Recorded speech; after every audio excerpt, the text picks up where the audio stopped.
ॐ भूर्भुवः स्वः तत्सवितुर्वरेण्यं भर्गो देवस्य धीमहि धियो यो नः प्रचोदयात् ॐ शान्ति शान्ति शान्ति Sai Ram, Om Sai Baba, Jai Ho, Sai Ram. I am starting my third video and I start with the conception of divine consciousness. See, the word divine indicates God and Atma and everything connected with God and Atma is known as divine, and the power of Atma and God is known as divinity. And this divine consciousness is our Atma. It is divine because Atma is directly part and parcel of God. So, our Atma is known as divine consciousness. To begin with, you must know who you really are. Are you the body? If you are the body, then why do you say this is my body? That means this body is possessed by other than the body. See, since you call it my body, that means the possessor of this body is someone else other than body. You must be something different from the body. When you say my heart, then that means that you are something different from your heart. Your heart is an object possessed by you, its owner. You declare, this is my brother, this is my sister, this is my mind, my body, my intellect. The unchanging element in all of these declaration is my. So my means the possessor adjective of I-ness. I. I am the Atma. And anything belonging to me is, that means I am the possessor, and this possessive nature is indicated by the word my. So my is connected to I, and my indicates possession. There is a true I, and in everything which stands behind this little my and gives rise to it. So it is really the deepest consciousness in everyone and in everything. It is the universal I, the divine consciousness. This divine consciousness is all pervading. It is within you, around you, below you, above you, and beside you. Truly, it is you. Dear friends, know the reality. Your Atma is omniscient, omnipresent, and omnipotent. God is omniscient, omnipresent, and omnipotent. So that means God and Atma, there is no difference. There is no difference. Please try to understand this. This divine consciousness can be found everywhere in everything in the world.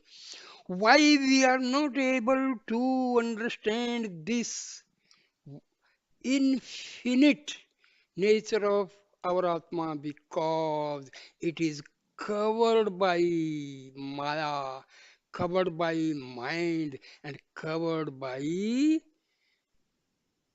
ego. Ego and mind both are finite. So, because we see through the eye of ego and mind, so we are completely forgetting our Atma. So, You must become inner directed and search out your own truth.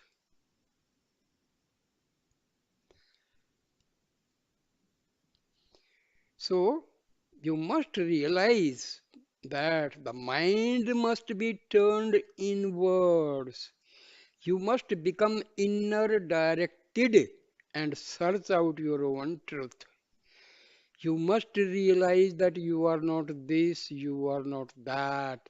You are not the mind, you are not the body, you are not the intellect. Then who are you? The answer comes I am I. This is the right path to follow for self realization. This can only develop when you follow the path of love, the path of devotion. To search for God, there is no other way. My dear friend, path of love means love your Atma. Path of devotion means your you as ego. Surrender to Atma. That is the path of devotion. Who am I? Indulge in self-inquiry. That is the direct path. Or surrender. Surrender your ego and mind to the Atma. That is the path of devotion. To search for God, there is no other way. Search your Atma, you are searching God alone. Everywhere you look, the formless has taken on forms. God is present everywhere. But in order that you may comprehend Him, He has taken on a particular name and form. He is everywhere as the formless divinity. But before you can get that realization, you have to develop your love and devotion for the Lord with form. Therefore, in the beginning, you enter the devotional path at the lowest rung and worship the Lord with the name and form. Then, steadily, inch by inch, you rise to a higher state. You withdraw your mind from the external world and worship the formless until finally you realize your own reality as the formless divine principle that is self realization. Dear friends, you worship your chosen deity. Finally, you have to reach the state where you directly worship your Atma.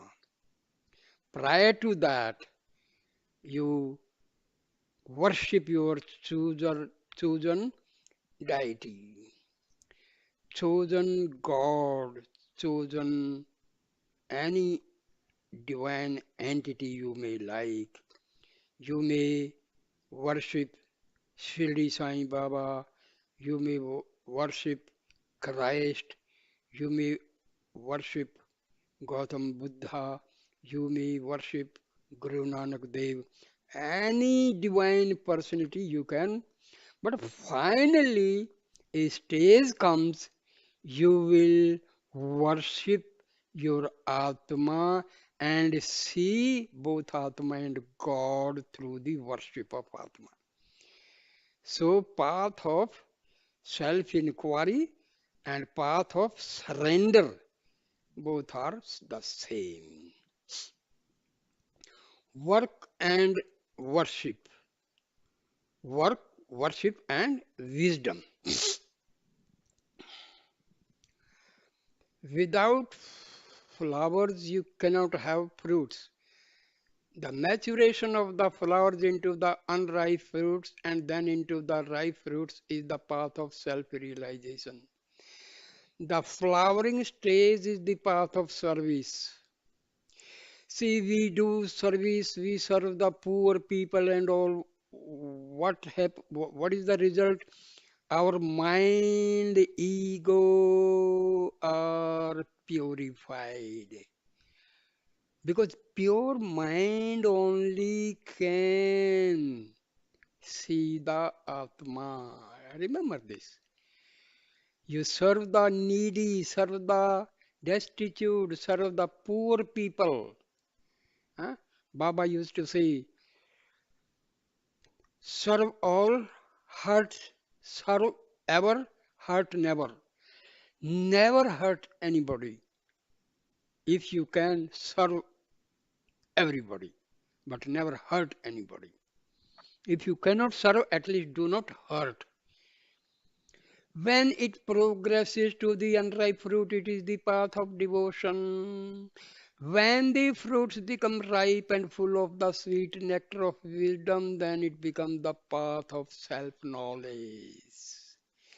At that point, the flowers of good works and service have transformed themselves through love and devotion into the sweet fruits of wisdom. Therefore, good works lead naturally to worship and detachment and on to wisdom on the spiritual path. It is not enough to just worship. You must also engage in good works. But your works become worship when you steep every deed with love for the Lord and offer all your works to Him.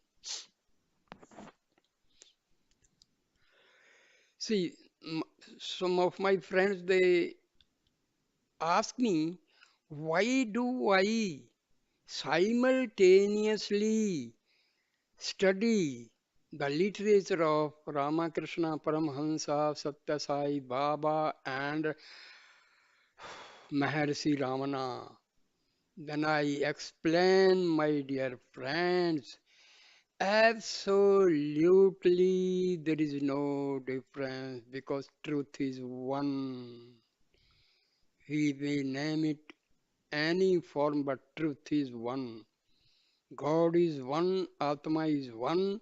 So, teachings of Ramakrishna, Paramhansa, Vivekananda, Maharishi Ramana, Sathya Sai Baba, just the same.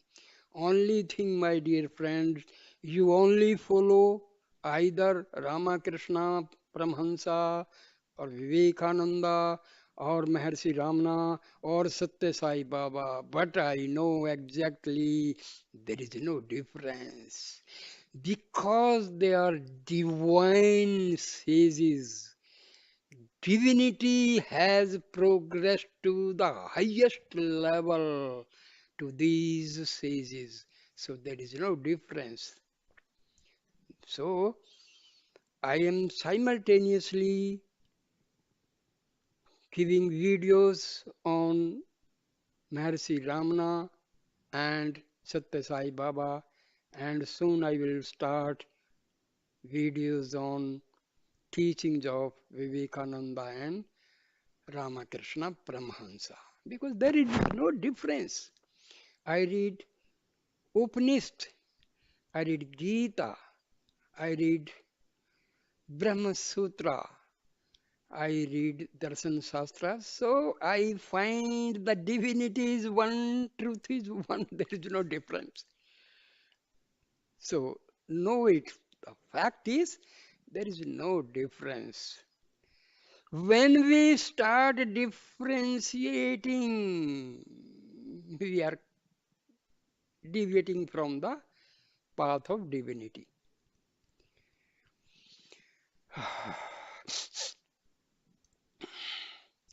Truth is one. See, Baba is same thing I tell you. I just tell you in advance. And exactly the same next word is truth is one. But the sage is called by many names. Oh, my dear friends, Baba is putting words on my tongue. The divinity is one. But many names are used to speak of this one absolute really. Oh, my dear Baba, you are really God incarnate or God. Wah. From the one come the many. When a child is born, it is called a baby. As it grows up, it becomes a youth.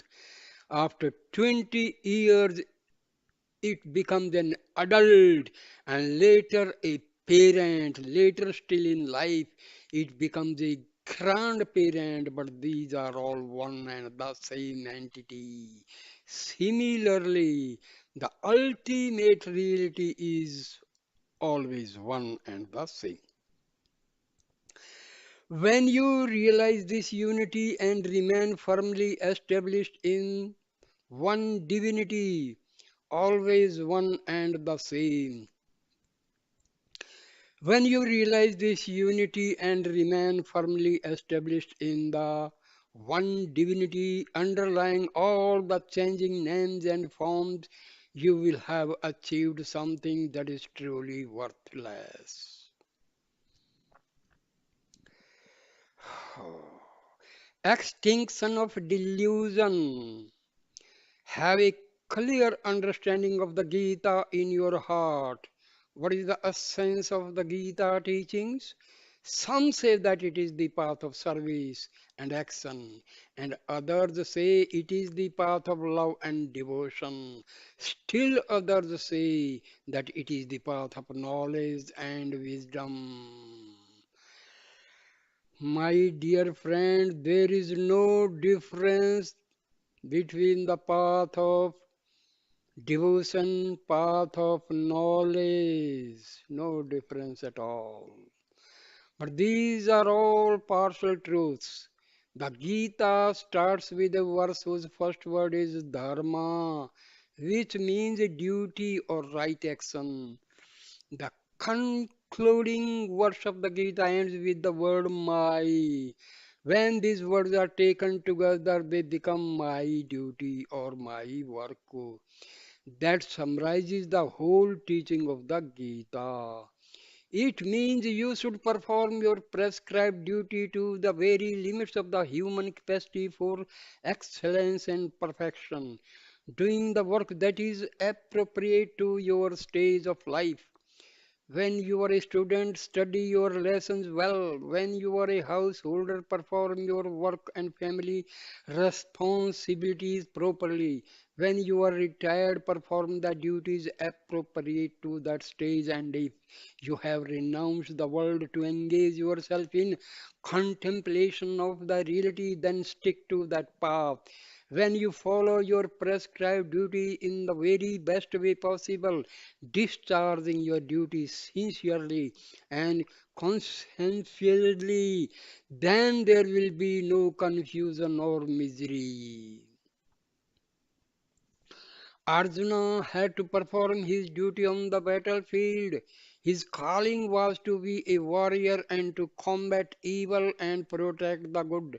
But when he saw his friends and relations arrayed on both sides of the battlefield, he forgot his strong resolve to fight for right and fight for which he had been preparing for so long. He became full of attachments and delusion and threw down his bow. He abandoned his duty and became miserable. Krishna taught Arjuna how to free himself from despair by adhering to his prescribed duty. Krishna taught Arjuna the truth of the immortal self and showed him that his duty was to follow the inner promptings of the Lord, who was enshrined in his heart. When Krishna finished his teachings, he asked Arjuna, have your attachments and delusions disappeared? Has your have your attachments and delusions disappeared? Arjuna picked up his bow and answered, my despair has completely vanished. All my delusion is now gone. I will do as you command. As long as you have delusion, you will be in a state of bondage. When you suffer from delusion and infatuation, liberation is impossible. Liberation has nothing to do with worldly pleasures. It is not an air conditioned car or a comfortable life. It is the complete destruction of delusion. It is the extinction of all worldly attachments, the in, liberation of all selfish desires. From now on, do your duty to perfection and become ideals for mankind. Apply the teachings of the Gita in your daily life and be blessed with grace. Many of you are just wasting your time. Start today to reform yourself. Do not waste time. Time is God. Every day spend some time on these holy teachings and contemplate their inner meanings. Once they are understood, put them into practice. Only in this way will you be able to attach a sacred life, a life of purity and perfection, which is the mark of a true human being. Surrender. Try to understand surrender. Exactly the meaning of surrender is your ego is surrendering to your Atma or Paramatma. That is the actual meaning of surrender. Krishna declared in the Gita, if you surrender yourself fully to me and take shelter in me, you will be protected by me. See, surrendering to Atma or God is same because Atma and Paramatma are not two different entities. I will drive away your sins and guide you towards self realization. You must treasure this statement in your heart. Steadfastly follow the path of surrender to the Lord, and He will look after you and take you to Him. God's power is immeasurable, unlimited. The huge diversity you see when you look out at the universe is all the result of the illusory power of God. Illusory power of God is Maya. The physical universe visible to your human eye is just very small part of the infinite power of the Lord. All the worlds can be covered by a fraction of the foot of the Lord. It is impossible to understand the greatness of the Lord. He pervades the entire universe, gross and subtle. No place exists where He is not. The universe is the body of God. He has embodied himself in the creation. To understand the divine principle on which the universe rests, you can begin by considering the vast size of the universe. The moon is hundreds of thousands of miles away from the earth. The sun is many tens of millions of miles away. Even the nearest of star is millions upon millions of miles away, and beyond that, in the furthest reaches of the visible universe, there are stars and that are still billions of times further away. But all of this, which constitutes the physical universe and which to our limited view is so infinitely vast, is only the minutest part of the subtle universe. Compared to this subtle universe, the whole grand physical universe is no more than the size of an atom. The subtle universe, which is so indescribable, indescribably huge when compared to the physical universe, is itself only a microscopic part of a much, much vaster aspect of the universe, which can be described as the casual universe. It is known as the casual universe because it is out of this finest aspect that the gross and subtle worlds arise. All of these three worlds, the physical, the subtle or mental, and the causal, are so enormously big. The scriptures have declared that they cannot possibly be understood by the human mind or depicted in words. They are beyond the imagination, beyond the ability of the mind to grasp. And yet, beyond all these, transcending the gross, the subtle, and the causal, is the divine principle, the ultimate cause of all. The path of devotion. God is beyond the gross, the subtle, and the causal, but as Lord, He rules over all of them. He is the master of time, past, present, future. Human beings have been given limited capacities and may find it very difficult to understand this divine principle. In that case, the easiest path to follow is the path of devotion. This is what Krishna taught Arjuna. Krishna described the path of devotion in three steps. First and foremost is work for God. You may not be aware of it, but every bit of work you do is already being done for God. He is the supreme master of this world, and everything in this world belongs to Him. Knowing this, consciously make every action you undertake an offering to God. Devote all your labors to Him while being ever mindful that God is not outside of you. The second step is for the sake of God alone. Up to this point, you have been thinking only about yourself. But who are you? Who is this I that you use to refer to yourself? Krishna said, it is I. Who am I shining in you? This word I does not belong to the body, neither to your own body nor to Krishna's. This I emanates from the highest self, the immortal self, the Atma. This I should not be equated with the body or the mind or the intuitive faculty or any other aspect of the individual. It transcends the limited personal self of the individual. This relates only to the unlimited impersonal self, the divine self, and which is the real self of everyone. See, when you watch or listen my videos, please pray Baba to give you full understanding. Baba will help you.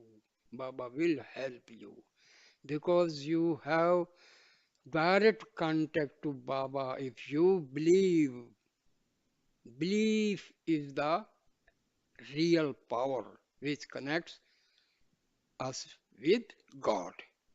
Belief, faith. The limited personal self, by calling itself I, has associated itself with the universal. But the personal self is not the real self, it is merely a reflection of the one immortal. See, the personal self is ego. Please try to understand the words, then only you will understand.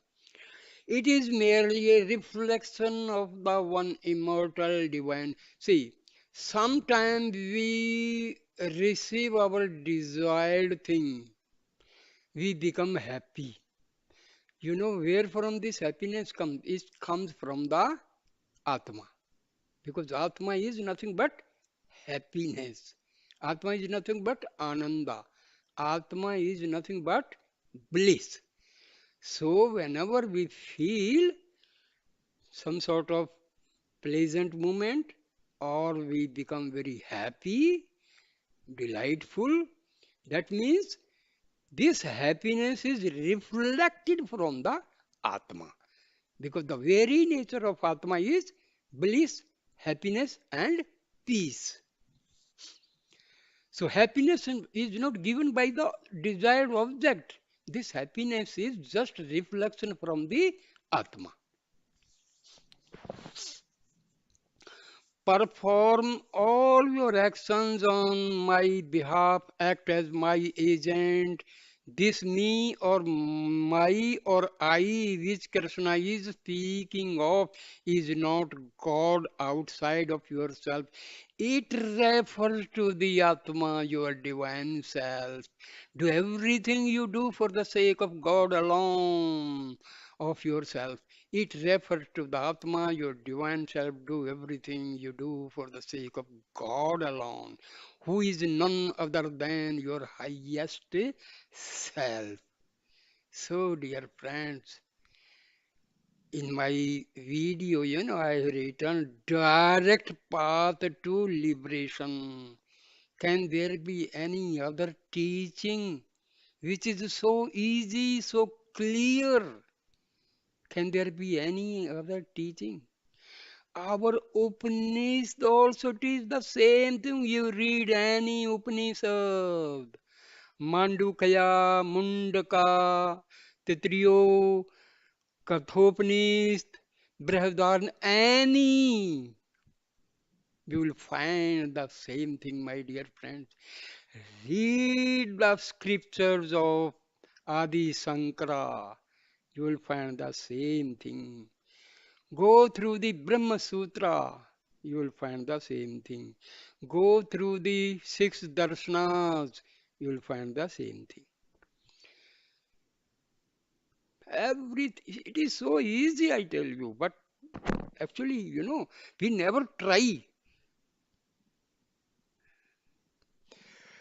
The third step is be devoted only to God. If your ego is devoted to yourself, that means you are devoted to God. The third step is be devoted only to God. Understand the inner secret of this directive. Devotion is the expression of love and the emotion which is God. Love emanates from God. Your highest self. What is your highest self? Your Atma. Love comes from God is and is directed towards God. Love has nothing at all to do with worldly feelings and secular things. Dear friends, already in the other video I had told you, divine love is loving yourself, loving your Atma, loving God. Rest everything is lust. Love, which is just another word for devotion, is the very name of your highest self. Your Atma is the divine love. This principle of love emanating from the core of your heart must saturate every action and word and thought. This will happen when you think that everything you do, say, or think is for the satisfaction of God alone. Your highest self is God. In In the waking state, you may think that you are doing everything for the sake of your body and mind, but in deep sleep, you are not conscious of your body or your mind. Then, for whose sake are you enjoying the rest and peace of sleep? It is for the sake of yourself, means your Atma. Sleeping, taking food, all the various activities of your daily life are performed only out of love for yourself, love for your Atma. You believe that you are doing all these for your personal self, which you experience to be separate from God, but the I that you call yourself really emerges from your highest self, which is no different from God. Whatever you do out of love for yourself reaches your highest self and therefore reaches God. So you must do everything with the awareness that whatever action you undertake, good or bad, will certainly reach God. Devotion means making all your actions sacred and dedicating them to God alone. In the ancient scripture, we find a conversation between a sage and his wife. I have given this conversation, that is, conversation between sage Yajvalkya and his wife Maitreyi,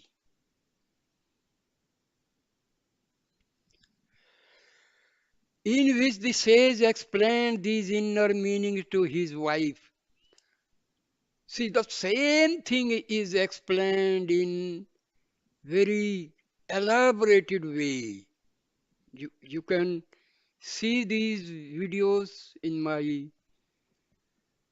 channel.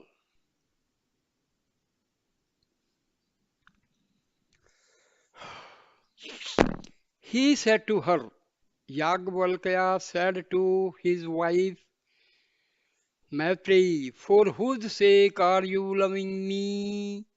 If you examine your deepest intentions, you will discover that it is for your itself, for yourself. The wife does not love the husband for the husband's sake. It is for herself that she loves the husband, and that self is the true self, her highest self, God. You may think that the mother loves the child for the sake of the child, but it is not so. It is for herself that she loves the child. Again, it is for her highest self. You may feel that the teacher loves the student for the student's sake, but it is really for the teacher's sake that he loves the student. Similarly, the devotee does not love God for God's sake, it is really for himself that he loves God.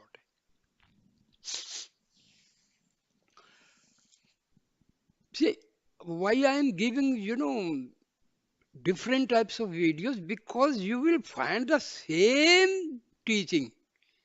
You go for samvad between this conversation between Maitreyi or Yagnvalkya, or Gargi and Yagnvalkya. Huh? You will have the same teachings, same. Everything is same. Because truth is one. Truth cannot be just described in different ways. Truth follows the absolute one true path. Simple. Then are, I have given already this conversation between Ketu and his father, Uddalka. So, the unlimited power of God. If you want a little breeze, you may take a hand fan and wave it so that you get a little air. On the other hand, when there is a powerful whirlwind, you find very big waves crashing against the shore of the ocean and even huge trees being uprooted. The breeze you can get from a hand fan will be very limited, but the power of God is tremendous, it is unlimited. Consider some other examples. When you try to draw water from a well, you can draw only a very small quantity. But when there is a heavy downpour, streams will become rushing, rivers will which join together in one great flood.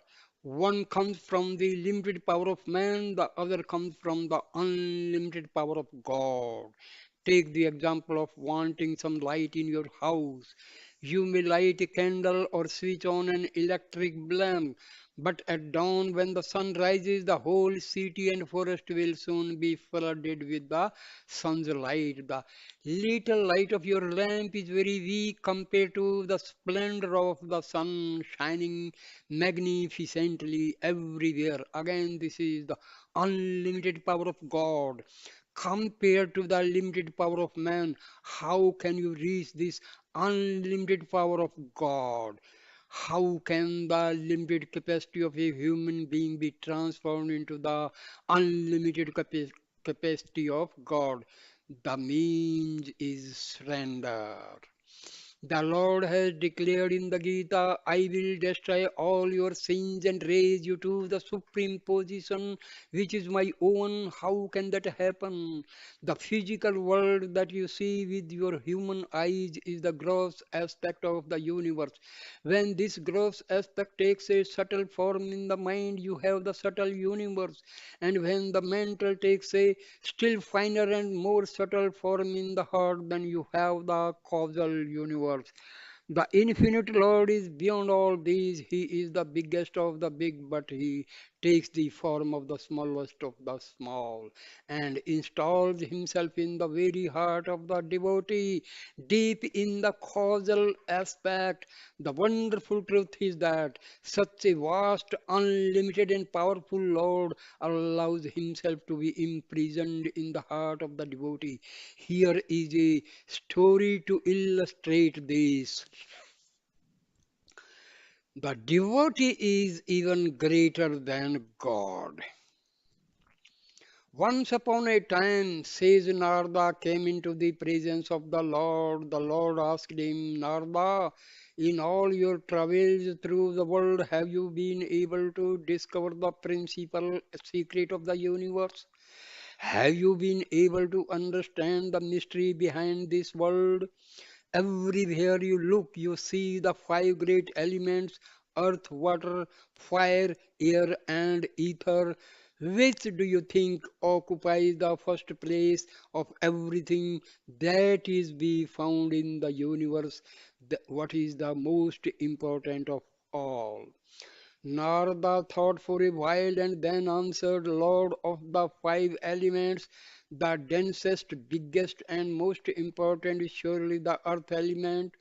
The Lord answered, how can the earth element be biggest when three-fourths of the earth is covered by water and only one-fourth is land? Such a big earth is being swallowed by the water. What is the bigger? The thing that is being swallowed or that which is swallowing it. Narada acknowledged that water must be bigger because it had swallowed the earth. The Lord continued his questioning. He said, But Narada, we have the ancient tale that when the demons hid in the waters, then in the order to find them, a great sea came and swallowed up the whole ocean in one gulp. Do you think the sage is greater or the ocean is greater? Narada had to agree that without doubt the sage was certainly greater than the water he had swallowed. But continued the Lord, it is said that when he left his earthly body, the same sage became a star in the heaven. Such a great sage is now appearing only as a small star in the vast expanse of this sky. Then what do you think is bigger? Is it the sage or is it the sky that is bigger? Narada answered, Swami, the sky is surely bigger than the sage. Then the Lord asked, Yet we know that one time when the Lord came as avatar and incarnated in a dwarf body, he expanded himself so hugely that he was able to cover both the earth and the sky with his 1 foot. Do you think God's foot is bigger or the sky? Oh, God's foot is certainly bigger. Narada replied, but the Lord asked, if God's foot is so big, then what about his infinite form? Now Narada felt that he had come to the final conclusion. Yes, he said exultantly, the Lord is the biggest of all. He is infinite beyond measure. In all the world, there is nothing greater than He. But the Lord had still one more question. What about the devotee who has been able to imprison this infinite Lord within his own heart? Now tell me, Narada, who is greater, the devotee who has the Lord locked up, or the Lord who is locked up by the devotee? Narada had to admit that the devotee was even greater than the Lord, and that therefore the devotee must rank first in the importance over everything, surpassing even the Lord. You can bind God with the power of love. Such an enormous power which can bind even God is within the scope of every devotee. Whatever be the immensity and capacity of any power, however magnificent it may be, if it is bound by everything else, then that which binds it must be considered more powerful. The awesome power of God has been bound by the power of love. Therefore, in this path of devotion, you can tie up the Lord Himself and keep Him locked in your heart. If you take a drop of water from the ocean and keep it in the palm of your hand, compared with the ocean, the drop appears very, very small. But put that same drop of water back into the ocean and it becomes a part of the infinite ocean. If your smallness as a human being is joined together with the vast power of the Lord, you become infinite and all powerful. You become one with God. In the scriptures it is said, the knower of God verily becomes God. In other words, the very process of knowing God merges you into oneness with God. This process, which joins God and you together, is called the path of devotion. Unfortunately, many people today choose not to even recognize God. Instead, they prefer to rely on their own limited strength and to be impressed only by human achievement. They are prepared to bend low before a village officer or a petty government official, but they refuse to show humility and obedience to the all powerful cosmic personality who is the master of the universe. God, who is the origin and cause of everything seen and unseen, is being ignored. The reason for this sad state is that very few have been able to understand the underlying truth behind this vast manifested universe. If they were to see that everything is but a reflection of the one divinity, they would never follow the wrong path. If you have a wish fulfilling tree in your courtyard, why search for wild fruits in the forest? If you have the all giving celestial cow in your house, why wander around the marketplace looking for milk to buy? If you recognize the unlimited benefits you derive from having the celestial cow, you would never look elsewhere and get caught up in the trivial pursuits. For little minds, even small things look very big. You get what you deserve. Think little and you become little. Little thoughts breed little natures. You are attracted by small things because you think that your power is limited. But truly speaking, your power is unlimited. From duality to non duality,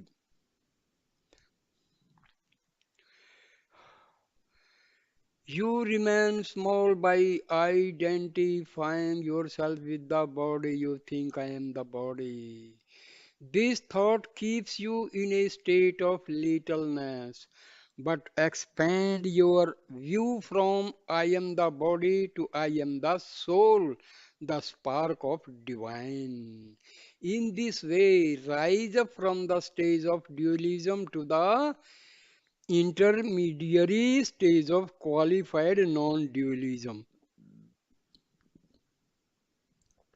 Then you must expand further from I am the soul, a part of the divine, to I am the divinity itself.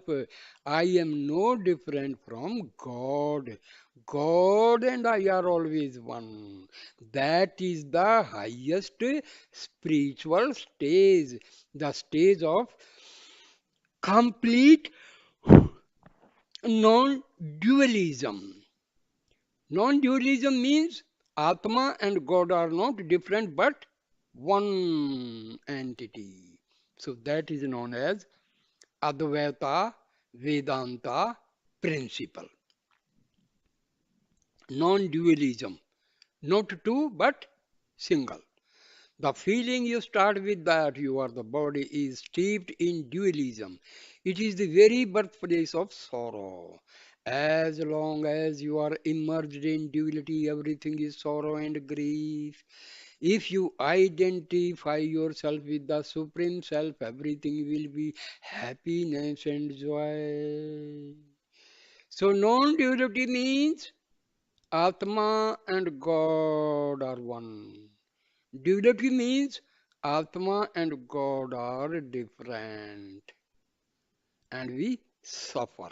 Miseries come in unlimited quantity.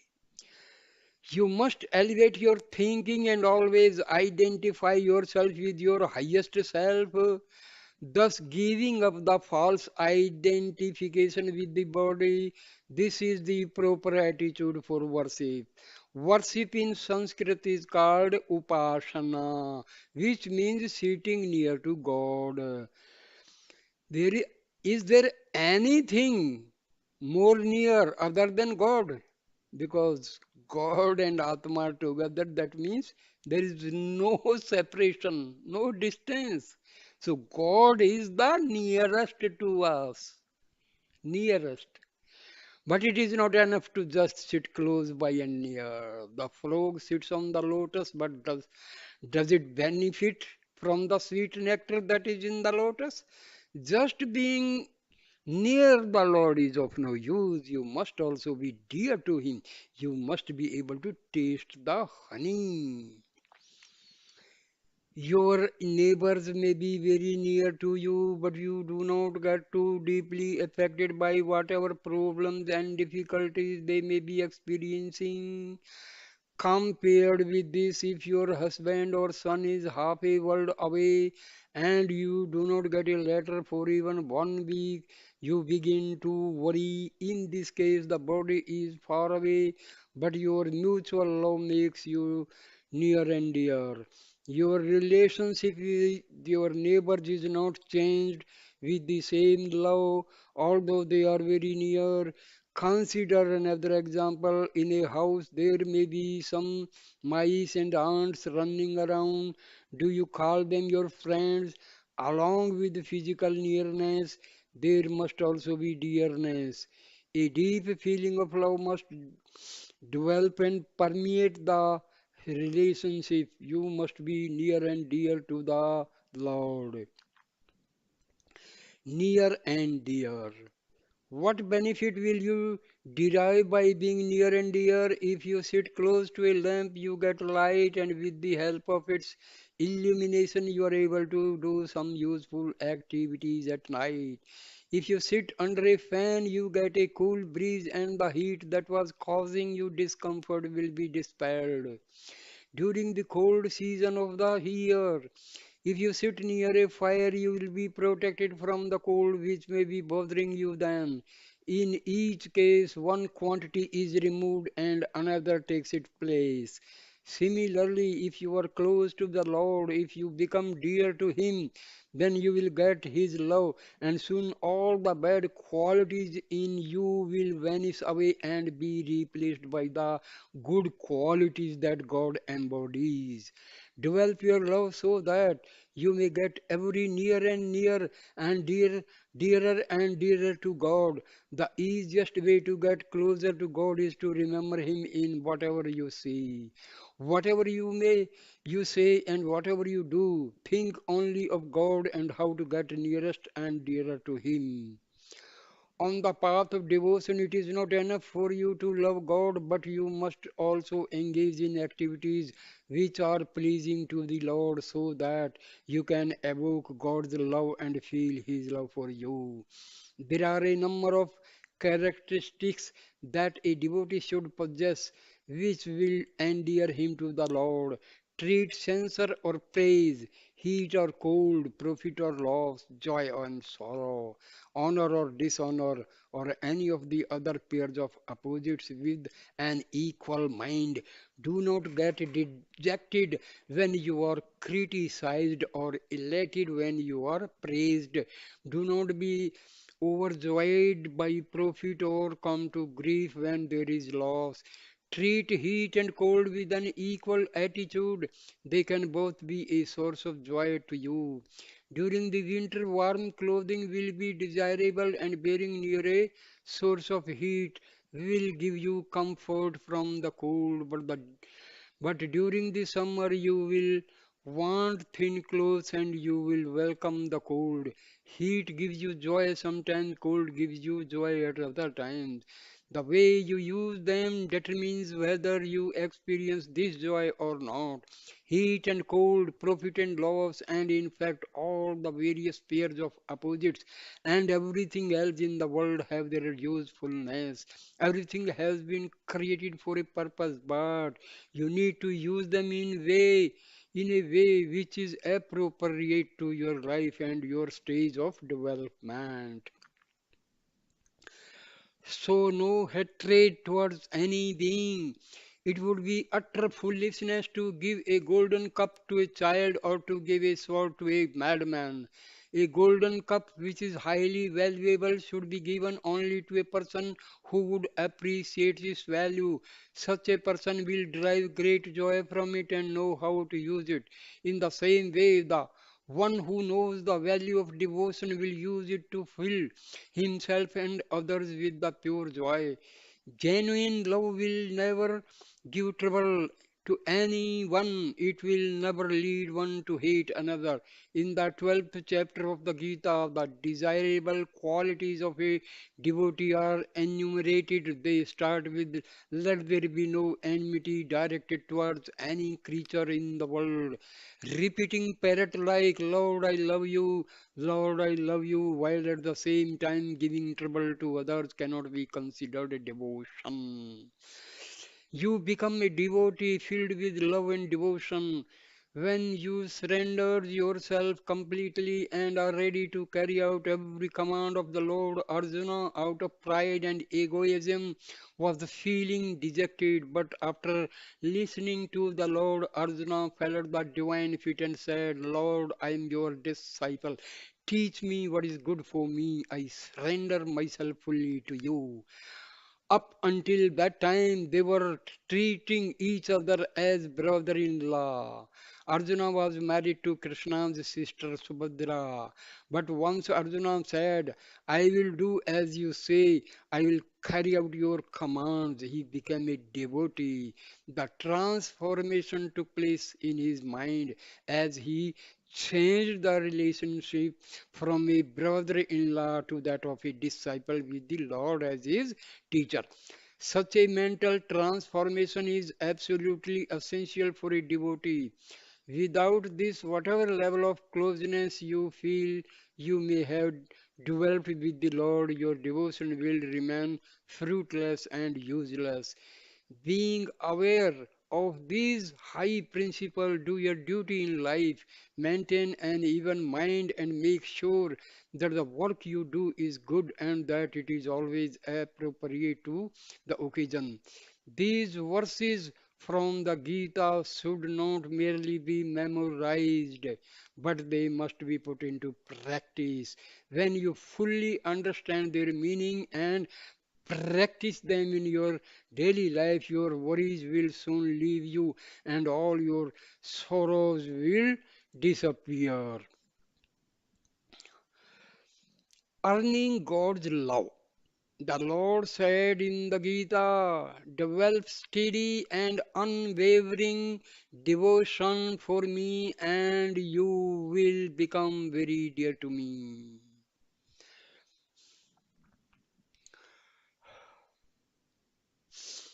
So, we have to understand the basic. meaning of each and every word, then only these teachings will be understood by us, and these teachings will be easy for us to for a follow up action.